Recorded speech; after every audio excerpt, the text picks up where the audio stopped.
Yang lain silakan. Kalau misalnya Ustaz, kita punya orang tua berkeyakinan seperti itu, jadi seperti tadi kalau misalnya pergi ada guru gagak yang tinggi, maka kita tidak diperbolehkan perjalanan. Jadi ada orang tua yang tidak memperbolehkan kita untuk melakukan perjalanan, marah-marah. Jadi kita tidak pergi gara-gara marah-marahnya orang tua. Setelah kita jelaskan. Iya. Baik. Tentunya tatkala kita mendengar hal-hal atau melihat sesuatu yang ceritanya itu akan mendatangkan kesialan dalam perjalanan kita, kita bertekad, berazam untuk pergi. Tapi kiranya orang tua kita masih memiliki keyakinan-keyakinan seperti ini, dan dia melarang kita. Bahkan kalau kita berangkat, dia marah luar biasa. Dia marah luar biasa. Bahkan dia mengatakan, kalau kau tidak berangkat, jangan kau anggap aku sebagai ibumu lagi. Waduh, kalau kayak gini bagaimana Ustaz?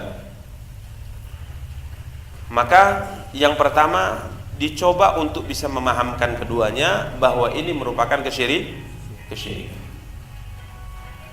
Ya, maka saya sarankan sebelum itu terjadi, sebelum keberangkatan kita terjadi, contoh misalnya kita sudah tahu ini bagian daripada kesyirikan, tatayur yang dilarang dalam syariat, maka dari sekarang coba dia disampaikan kepada orang tua dengan lemah lembut, ya, usahakan menasihati orang tua itu jangan seperti menasihati murid yang berada di kelas, ya, karena kita menyangka bahwa tatkala kita sudah paham hukum, orang tua kita sama seperti murid kita, ya. Sambil makan kita mengatakan, Pak, dengar sebentar Pak ya, saya akan menyampaikan ke Bapak. Ya, akhirnya orang tua mengatakan, mana adab kita sebagai seorang anak. Mungkin pandailah kita dalam pembahasan atau pembicaraan yang serius dengan orang tua, bisa mungkin kita masukkan, kita selipkan beberapa pembahasan untuk menyadarkan orang tua kita, karena tidaklah kita berdakwah kecuali karena kita cinta kepada orang yang kita sampaikan dakwah itu. Kita nasihati orang, tujuannya bukan untuk merendahkan dia, tapi karena cinta kita. Maka kalau seandainya kita kenal dan berteman, saya melakukan kesalahan, Bapak tak nasihati saya, berarti kita tidak berteman sebenarnya. Yang namanya pertemanan yang baik dan benar itu bentuk kasih sayang dan cinta kita kepada orang-orang yang kita kenal. Kalau seandainya ada kesalahan dilakukan olehnya, kita nasihati dengan cara yang baik dan benar.